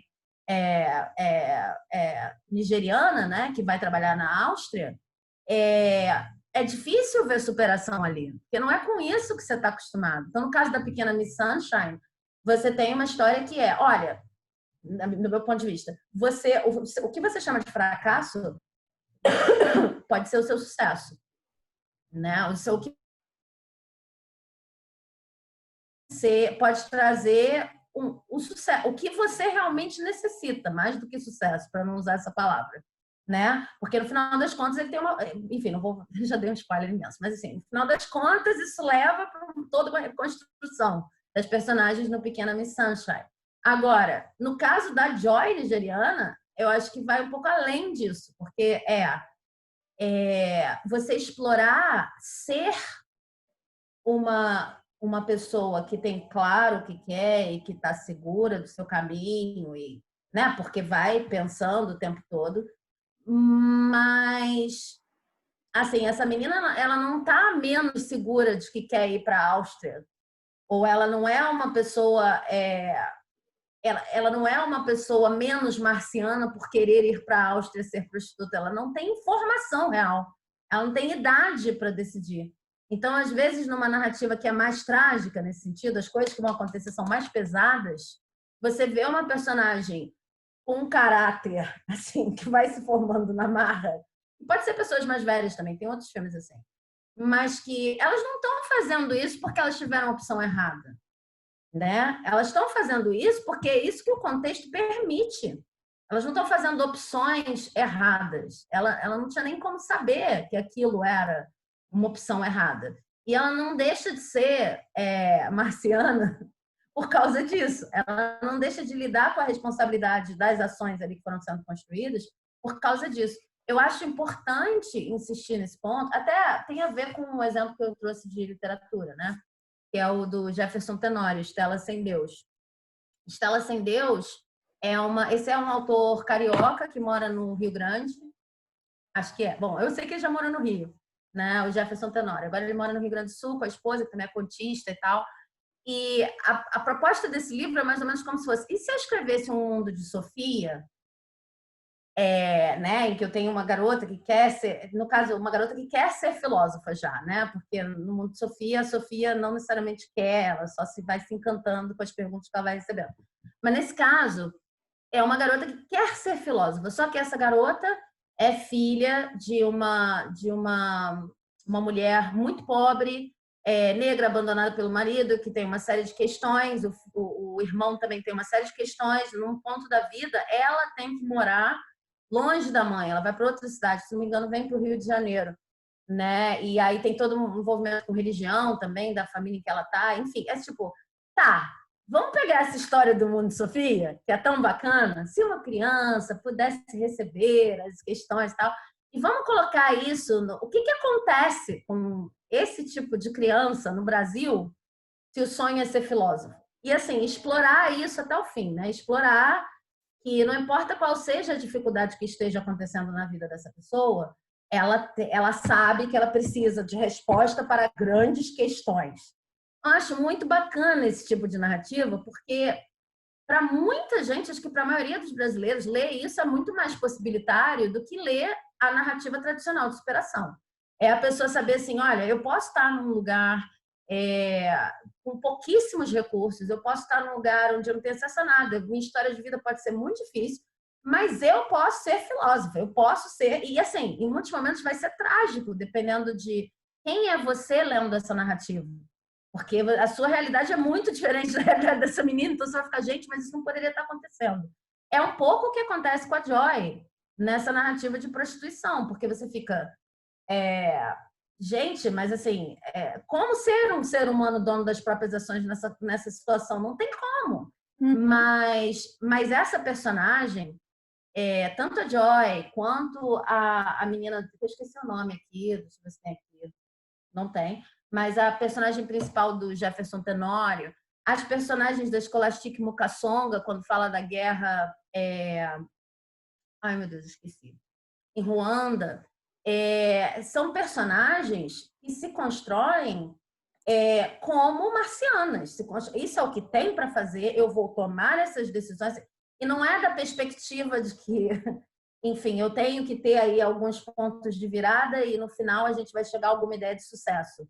Não vai chegar, mas vale a pena ser assim, independentemente do que aconteça, porque alguns tipos de sucesso, de virtude, vantagem, de fechamento são imateriais. E sempre tem esse espaço do imaterial para habitar. Me causa muita. Só para completar, mas estou doida para ouvir o que você vai falar. Me causa muita estranheza quando eu leio esse nível de narrativa. Né? As narrativas de Ruanda, da Scholastic, a narrativa do Jefferson e tal, porque geralmente é isso, né? Ou você tem a heroína mais padrão, que não importa qual seja a dificuldade inicial, vai superar pelo menos o que foi proposto no início, ou então você tem, quando o resultado não vem, né? Não, então é sobre fracasso. Não necessariamente. Às vezes as narrativas, os resultados não vêm, mas para mim essa coisa marciana ela tem mais a ver com a ação em si do que o resultado. Você também já falou isso.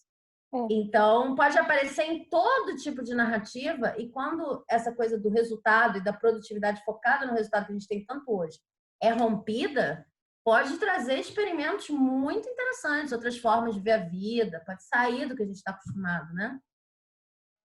Eu acho que você trouxe uma coisa muito bonita nesses seus exemplos, que é a importância de a gente não julgar, né, essas ações, assim. Porque não tem como, a minha ação está vinculada completamente à minha realidade e às escolhas que eu tenho naquele momento. E por mais que a ação humana em si, né, quando a gente pensa, quando eu falei de se tornar maior, é você abrir outras veredas, não ficar sujeito ao cardápio de respostas que a gente tem, ainda assim, não existe uma liberdade total, né? Tipo, essas coisas assim, muito facilitadas, né? Nossa, você pode ser o que você quiser, pense positivo e, enfim, todo esse empreendedorismo de palco. Isso é uma grande ficção lunar que não se aplica mesmo, pelo menos do meu ponto de vista, tá, gente? Cada um pensa o que quer. Então, assim, quando a gente vai para a vida, de novo, né, Mar, mundo real, as escolhas que eu tenho dentro da minha realidade, essas realidades todas que você trouxe, a gama de opções que se tem ali, o que se age naquele contexto e o que é um sucesso naquele contexto, depende muito de qual é o referencial. Não é um referencial estanque. E quando a gente tem isso, aí só tem um resultado que é a frustração. Porque, assim, o que é o sucesso ou não depende muito de onde aquela pessoa saiu, para onde ela está caminhando, quais são os objetivos dela naquele momento. Tem muito mais a ver com aquela história em particular do que com, né, um cardápio conjunto do que é o sucesso, de onde se chega. Até porque quando se chega nisso, às vezes se fala, mas não era para a pessoa estar feliz? né? Sim. Tem um documentário que para mim que mexeu com a minha cabeça, assim, quando eu vi, foi muito forte, foi o da Amy Winehouse. Uhum. Documentário sobre a vida dela. Fala, meu, a menina é uma puta voz, um talento daquele. E ela chegou, vamos dizer assim, ela seguiu o script, certo? Ela chegou lá. Ela é conhecida mundialmente, ela, né, era, né? Porque, e aí? Por que você não ficou feliz? Né? Ué, o que faltou? É, E, então, esse para mim é um exemplo de que mesmo quando você segue o script, não quer dizer que você vai chegar lá com aquele resultado que se espera.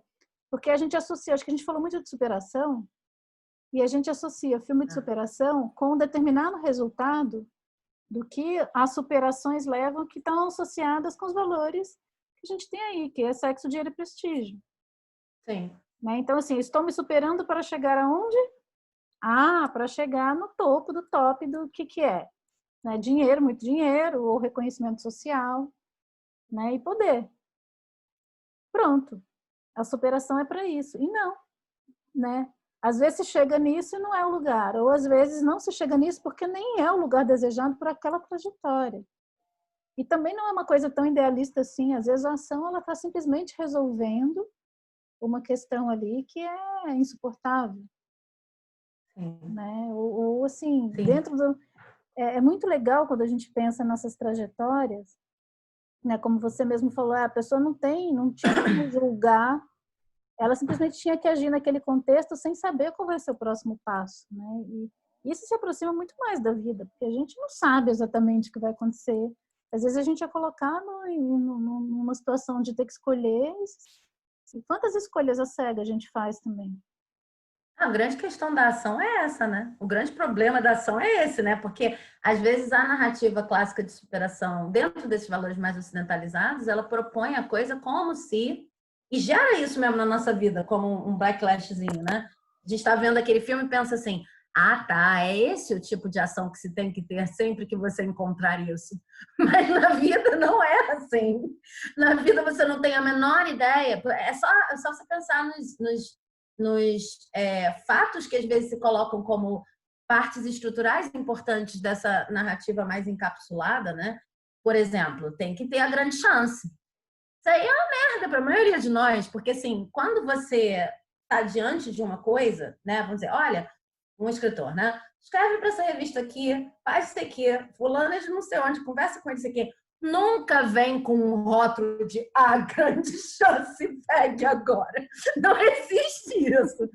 Mas a narrativa mais encapsulada, assim, qualquer leitor mais ou menos experiente vai lendo aquela cena e tá, essa é a grande chance.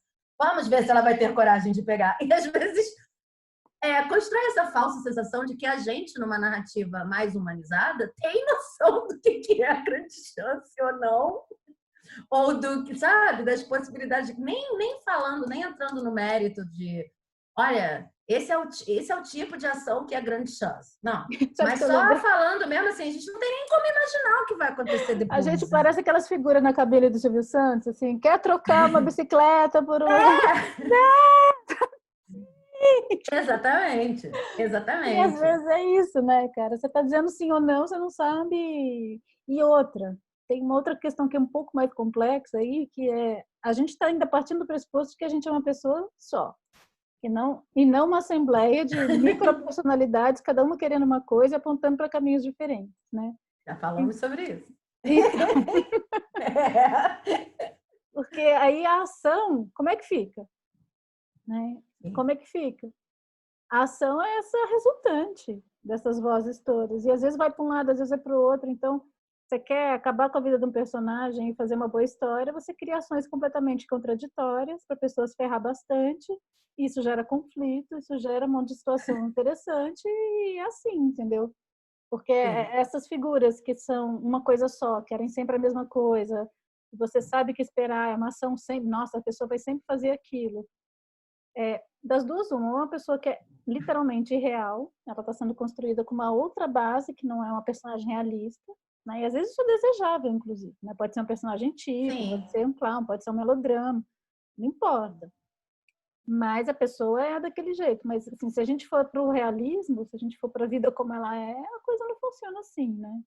É. Então, ainda tem essa questão da ação, como é que se eu quero uma trajetória mais realista, como é que eu crio essas ações contraditórias, essas contradições de desejo, de vontade, do ideal, né? Aquela dentro de mim que tem um ideal, às vezes não é aquela que vai agir o ideal. E como é que fica uma coisa dentro da outra, né? Qual é a ação resultante? Então, eu gosto muito de pensar assim também, na ação resultante. Às vezes a ação resultante, dependendo, tem tanta força dentro brigando que a ação resultante é pequenininha, porque assim, né, conseguir lidar, ou então assim, vai para cá, volta para cá, não é uma coisa assim, uma linha reta, né? Sim. Fica errando, literalmente, vai para cá, vai para lá, experimenta, erra, volta, faço a curva, né? O que dentro de você está agindo, e nisso a gente vai criando conflito também, né? Que é uma outra coisa que eu, como escritora, eu tinha uma dificuldade tremenda. Assim, eu já me perguntei várias vezes, o que eu estou fazendo aqui, gente? Porque eu detesto conflito. Eu odeio conflito, eu não suporto um conflito. Por que eu estou escrevendo para teatro? Porque eu ainda estava escrevendo para teatro naquele momento. O que eu estou fazendo aqui? Porque eu estou no lugar, o palco é o lugar da treta. Por que eu estou aqui, então, se eu não gosto? Então, eu tive que desmiuçar isso, entender, e parar de ter medo. Né? Que esse é um outro aspecto de marketing que eu queria trazer, do confronto, que enquanto a gente tem medo de colocar personagem para tretar, ou colocar situação difícil para personagem encarar, e, portanto, crescer, né? Ou não, ou regredir e se fuder completamente para todo o resto da sua vida, que também pode ser uma opção. Se existe uma dificuldade de lidar com isso, existe uma dificuldade de lidar com a ação, com todo o espectro, né? Isso para mim foi muito difícil. Quando falar em superação, essa é uma coisa que eu tenho, nem que eu tive que superar, porque eu ainda não superei. Eu tenho que superar constantemente para conseguir escrever, né? Porque a minha tendência a pintar o mundo de cor-de-rosa é muito grande. Então, isso foi uma coisa que me veio também, porque para criar conflito é assumir que as coisas não são tão linha retas, né? Que essas dificuldades vão entrar na frente, que isso vai e que isso é bom. Isso é uma coisa que eu tô assim, quase como, sabe, lidando com aforismo diário, assim, o conflito é bom, o conflito é bom, o conflito é bom. Porque... Cláudia, o conflito é bom, o conflito é bom. Acredite, o conflito é bom, porque a minha tendência é fugir pela tangente, querer passar um pano, ou ir para tamásico, que não, isso não está acontecendo, essa briga não está acontecendo. Né? Então, assim, é uma coisa que eu tenho muita dificuldade mesmo, né? Em não ter preconceito com isso, sabe?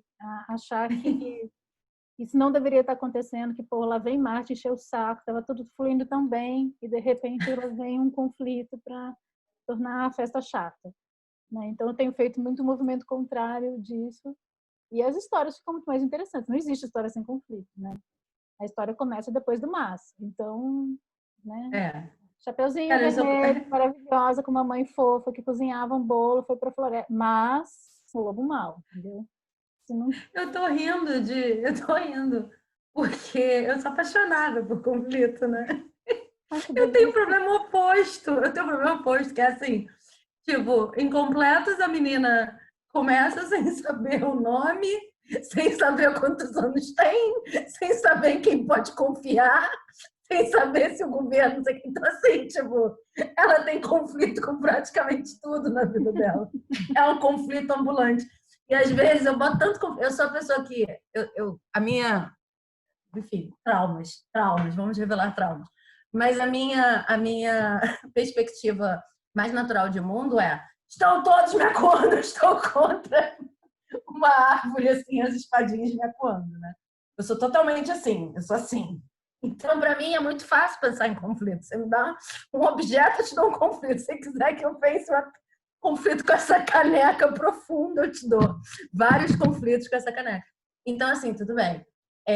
Mas eu acho interessante essa coisa do próprio conflito, porque como eu tenho facilidade com isso, às vezes eu coloco tanto... Tem um limite, né? Às vezes eu crio uma personagem numa situação tão conflitiva, tão profundamente conflitiva, que é quase imobilizante. Tudo bem, isso pode dar certo, dependendo de como você trabalha com isso. Mas eu tenho alguns retornos assim de coisas que eu escrevo das pessoas dizendo: ai, não me interessei, era demais. Sabe, era muita coisa, sabe? Porque tem isso, né? Assim, um conflito facilmente identificável, ou um conflito com subconflitos, né? Tipo, olha, eu quero fazer uma coisa, meu pai e minha mãe são contra, e eu amo meu pai e minha mãe, como é que vai ficar? E aí gera vários outros subconflitos mas espera aí, eu não deveria crescer sendo uma adolescente já quase jovem adulta? Será que não faz parte de crescer? E meu namorado nessa história, etc, né? Tudo bem, até aí dá para captar, mas às vezes eu crio umas situações que estão, parece que eu estou assim, porque um excesso de conflito também desmobiliza. O Humberto Eco, eu não estou querendo me comparar com o Humberto Eco, mas é que eu me identifiquei, nossa, quem dera, mas assim, eu me identifiquei com uma coisa que ele falou, que o Nome da Rosa, ele tem não sei quantas milhões de páginas, sei lá, 500 páginas, 600 páginas, e as primeiras 150 páginas são desprovidas de... Elas são uma promessa de conflito. Por quê? Porque a única coisa que você sabe é que tem alguma coisa estranha que está acontecendo em certos monastérios, que talvez envolva uns assassinatos, e aí um monge e o seu acompanhante, seu ajudante, vão numa jornada para chegar ao monastério onde está acontecendo. Eles são monastérios, que eles ouvem um monastério. Enfim, o cara está numa missão, mas ele também não quer falar muito sobre isso. Quando você vê o filme, é uma coisa completamente diferente, tá? Porque foi adaptado para coisa hollywoodiana, de conflito no lugar certinho e tal, e ponto de virada e etc. Mas no livro, não. No livro, você passa não sei quantas páginas lendo sobre. Eles chegaram, então, e foram à estalagem. Conversaram sobre coisas que o cara não queria revelar. Então, tem tipo uma promessa. Não tem conflito, é a jornada. E aí tem um pós-escrito ao Nome da Rosa, em que o Humberto Eco explica que ele fez de propósito isso. Ah, foi de Porque, propósito? assim, ele fez de propósito. Porque ele não queria... Eu acho que eu não tinha nem coragem de falar sobre isso se ele não tivesse falado. Eu não tenho coragem de criticar o Humberto Eco, não é assim, não. Tenho muita admiração por ele. Mas ele falou no pós-escrito que ele fez de propósito porque ele queria que as pessoas que chegassem à ação em que os conflitos estão mais evidentes, porque não é só a questão de estão acontecendo assassinatos e temos que descobrir, né? E podemos ser a próxima vítima. Aí vão acontecendo todos os subconflitos super bem criados em relação à própria estrutura de afetos dentro daquele lugar, né? Mas ele queria que apenas os merecedores chegassem a essa parte da história. Ele fala isso. E Então ele quem é fala assim, merecedor? Quem conseguiu atravessar todas as páginas de não conflito? basicamente, quase como se ele dissesse assim: quem conseguiu passar pela chatice tem direito a ganhar, porque ele tinha um negócio, e não é chatice, assim. Depois, quando eu li isso, eu falei: não, tem toda uma preparação acontecendo aqui, mas de fato a única coisa que eu tenho como informação, ação subimos na mulinha, descemos da mulinha, dormimos, começamos, subimos da mulinha, descemos da mulinha. Não sabemos muito bem o que vai acontecer. E aí você realmente tem que ser uma pessoa que gosta de ler. Tem que ser uma pessoa que gosta de ler. E isso tem uma relação também com o mistério que vai ser revelado, né? Porque o mistério todo que acontece lá, que também não vou dar spoiler caso alguém não tenha visto, tem a ver com livros e leitura. Então tem todo um fechamento aí na estrutura desse texto que é tipo, olha, pessoas que gostam de ler, independente de bula de remédio, ler assim qualquer coisa, porque é bacana ler, vão chegar a essa história sobre o que uma pessoa pode ser capaz quando ela gosta muito de livros, de ler e de conhecimento, né? Mas eu achei genial isso, porque eu nunca tinha pensado antes de ler isso, já faz bastante tempo, há mais de 10 anos que eu li isso, esse pós-escrito, nunca tinha pensado que uma história não ter conflito pode ser proposital. Eu não estou nem dizendo que eu concordo com essa atitude dele de apenas os merecedores, eu acho que ele falou meio brincando também, mas eu nunca tinha pensado que você podia dosar o conflito no sentido de aqui eu não quero, aqui eu não quero. Aqui tem eu quero que comece sem, eu quero que termine sem, eu quero que termine sem resolução. Eu nunca tinha me dado liberdade como autora de eliminar um desses, desses elementos, principalmente conflito, sabe? E tem muita gente que fala que tem peça sem conflito, tem romance sem conflito, tem... Eu sempre consigo achar algum nível de conflito no que dizem que não tem conflito. Mas para mim o mais importante foi me dar essa liberdade de pensar, olha, não necessariamente precisa ter um conflito tão claro. E aí? Até onde, só para brincar com isso, até onde eu conseguiria ir sem um conflito tão claro, sabe? Uhum. Não, isso é muito bacana, né? Porque eu dou muita aula também, eu já me peguei falando, depois eu mesma falei assim, gente, elementos básicos de uma história, conflito, tem que ter conflito. E aí eu falei assim, mas será? Tem que, né? Se tem que, dói falar, assim. Tem que dói. Vira uma pedra com mandamentos, assim, aí depois ela cai no meu pé, sabe? É, Eu é. falo, será, né? Que tem que? Não, acho que não tem que. Normalmente tem, mas será? Acho que é um desafio, né? Fazer uma história sem conflito, ou que um conflito não seja conflito também como se espera que um conflito seja. Enfim, a questão é a ação, né? Qual é a ação? E aí, quando a gente vai para as histórias, às vezes eu tinha esse problema mesmo, assim, de não conseguir entender a ação, perder o pé da ação e de me perder nos mundos fantásticos todos, ou na descrição, né? Isso é muito comum também, a gente ter esse... Mas aí não é assim, para partir de uma proposta consciente de fazer alguma coisa que não seja o conflito, é ali se perder mesmo dentro desse... Mas esse é um outro dragão que a gente vai falar dele mais para frente, que não é agora, que tem a ver com os excessos. Mas eu acho que isso, né? Estou sentindo que a gente já... Você tem mais algum exemplo para Na trazer? verdade, eu queria falar uma coisa a mais, que depois você vai me dizer se a gente. Fica à vontade para me interromper e dizer, não, a gente vai falar disso em outro dragão, porque a gente sempre tem falado dos exemplos na narrativa e de estratégias narrativas, você mesmo como escritor, né? E que Uhum. Marte traz para você. A gente falou bastante disso no anterior, no sentido de organização da própria rotina e tal, né? Mas eu queria falar um pouco sobre isso do ponto de vista do dia a dia, tá? Você já tem uma estrutura, já tem um texto, sabe o que você está fazendo, não sei o quê, e aí, de repente, você não sabe escrever aquele tipo de diálogo. E aí, como é que eu lido com isso? Eu não sei escrever esse tipo de diálogo. Você pesquisa, lê, não sei o quê, mas você quer fazer uma coisa sua e tal, não está saindo. Não sai aquele tipo de diálogo. Não adianta. Ou até uma coisa mais do mundo externo, né? Assim, tipo, tenho 15 minutos para terminar alguma coisa e achei que teria 2 horas, né? De uns tempos para cá, começou a me ajudar muito na ação e nessa coisa de vamos fazer dentro do que as condições permitem, não achar que quando você tem 2 horas, teria 2 horas, acaba com 15 minutos, ou quando não sabe escrever aquele tipo específico de diálogo, qualquer coisa bem prática que possa acontecer no texto, começar a não achar que isso é motivo para impedimento, ou que eu necessariamente estou forçando, mas começar a incluir isso no que eu estou criando. Então, por exemplo, às vezes é uma coisa bem boba, tipo, eu não sei se tem vírgula aqui ou ali. Eu teria que checar depois. Em vez de deixar, não, mas isso não tem nada a ver, isso tem a ver com a revisão e tal.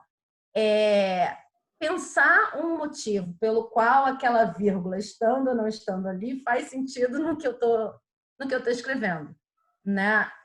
Incluir no processo criativo. Ou não sei escrever diálogo, tudo bem, então vou escrever frases, vou colocar um desafio para mim mesmo, em vez de esperar para terminar esse livro quando eu fizer um curso de diálogo. Eu sei lá, né? Vou colocar um desafio para mim mesmo, que vou escrever uma frase que aparentemente não tem nada a ver com essa situação, e vou fazer com que ela tenha a ver com essa situação. E vou fazer com que ela caiba na boca de uma personagem, sabe? Meio que explorar até que ponto uma coisa que você entendia como problema pode vir a ser uma pedra fundamental no seu processo criativo ali. Eu uso tanto isso que eu comecei a me dar problemas e ficar muito entediada quando eu não tenho problemas. Então, eu tenho um início de capítulo. Porque também tem isso, né? Marte fala sobre a ação querida. E aí, depois que você fez muitas coisas, você escreveu muito dentro de uma determinada forma, para mim, por exemplo, eu fico de saco cheio. E aí eu quero explorar novas coisas. E uma forma de explorar novas coisas é se dar problemas. Reinventar isso. Tipo, a dúvida da vírgula, o verbo, não sei o quê. Não, vamos tratar isso como um problema e vamos tratar isso como se fosse parte fundamental, quase como se o universo tivesse colocado isso aqui para eu trabalhar e para esse livro sair, em vez de ser um impedimento. Que é uma atitude muito marciana, né? Olha, você trouxe Assim, uma tipo, coisa muito legal, que é isso, né? Olhar o que faz a gente sofrer com o desafio, com impedimento, com resistência, que nome do que está na nossa frente, né? É aquela coisa de, isso não deveria estar acontecendo. Né? sim, Ou sim. então, e se isso não tivesse acontecido? Ou e se isso não tivesse acontecido? Quer dizer, todas essas frases têm um único objetivo, que é negar o que está acontecendo. Sim. Eu vou dar um exemplo. Ó, tem um capítulo no Pervertidos, que é o livro que eu acabei de publicar, que tem. Ele começa assim, ó.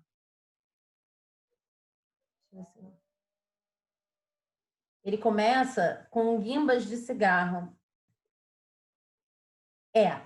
Ele começa assim, ó. A questão é como recuperar minha perna? Quadradinhos de branco sujo engordurado, restos de sal e amendoins não comprados. Tá, deu para entender nada, eu imagino, né? Por quê? Porque essa frase estava na minha cabeça. A questão é como recuperar minha perna. Estava na minha cabeça. E eu disse essa frase, mas eu disse num contexto completamente diferente. Eu fiquei apaixonada por essa frase.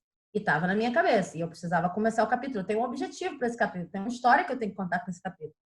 E aí depois vem quadradinhos de branco sujo engordurado, que são aqueles quadradinhos de bar, né?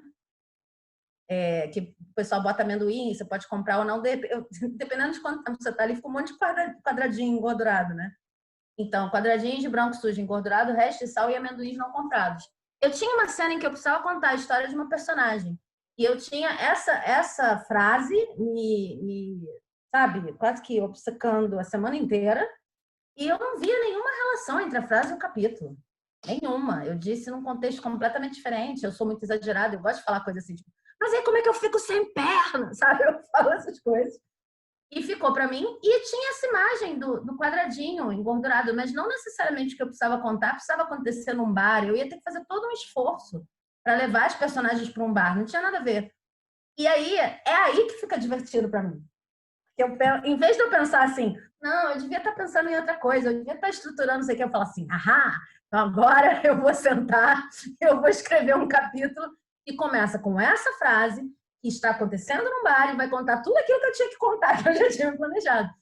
E o negócio vai ficando tão gostoso que eu vou colocando mais e mais desafio.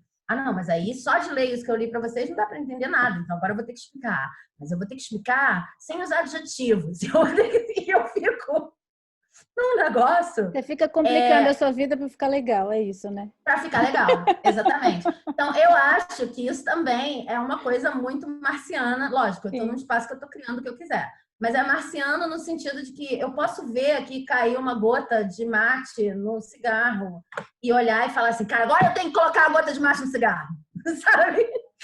E aproveitar muito o momento de uma forma que... E é por isso que eu me divirto tanto escrevendo. Parece que nada é impedimento. Porque o meu desafio é juntar aqueles elementos todos, os que são da minha vida, a história que eu tinha que contar, a imagem da minha cabeça. E é um pouco alquímico, né? O processo. Mas isso é Eu acho isso muito maravilhoso, né? marciano também. Porque também, assim, é marciano e quase anti-marciano, né? Porque ao invés de brigar, ao invés de brigar com a coisa, você inclui, né? Então, essa perspectiva da integração é muito bom, né? Porque Porque eu você já joga briguei tudo. muito, né? Eu já É. briguei muito. Mas eu gostava de quando eu não estava brigando. Então, acho que é tipo uma solução, talvez, para Marte, no meu caso, né? Tipo, em vez de brigar, eu vou achar que é um envio divino, eu tenho que incluir. E é o meu desafio, eu estou preparada, eu me sinto uma guerreira, sabe? Eu gosto muito de Eu como é que lembrei eu do vou começo fazer. do Amor nos Tempos do Cólera, do Garcia Marques, e ele começa com uma frase, né? Mas era inevitável. O cheiro das amêndoas amargas lembrava sempre o destino dos amores contrariados. Adoro. E é uma É puta frase de isso, eu impacto. gosto. E aí tem uma primeira história que não tem nada a ver com a história do livro, que tem a ver com essa frase. Então ele criou essa história, depois aquilo nem volta no livro, fica lá, né? Gera tipo um clima, assim, e Sim. vai embora. E ele falou, não, eu queria começar com essa frase, então... Sim, mas é legal você pensar, assim, às vezes, quando você não tem muita experiência de escrever, você vê um negócio desse e pensa assim, cara, isso foi todo um plano. Não tinha outra forma de começar esse livro. Tinha que ser assim. Aí você vai ver a entrevista da doutora e fala, é porque eu queria muito botar essa frase, contar essa história. Às vezes é bom você, tipo, sabe? É o que tem para hoje e é bacana, e aqui que a gente pode escrever e se divertir. Pronto. Sabe? Então, com isso, vamos encerrando. Vamos. Vamos. Como sempre, foi uma delícia, Sabine. E, bom, gente, curtam aí os canais todos, tá? A gente fica falando vídeo, mostrando coisas, mas isso também é um podcast, então se você está ouvindo a gente, desculpa aí o que a gente está mostrando e não está falando. Usa a sua imaginação. E na semana que vem a gente volta com outro dragão. Então se preparem, não vou dar spoiler. Adivinhe qual será. Beijo para vocês. Beijo, Gade. Beijo, Cláudia.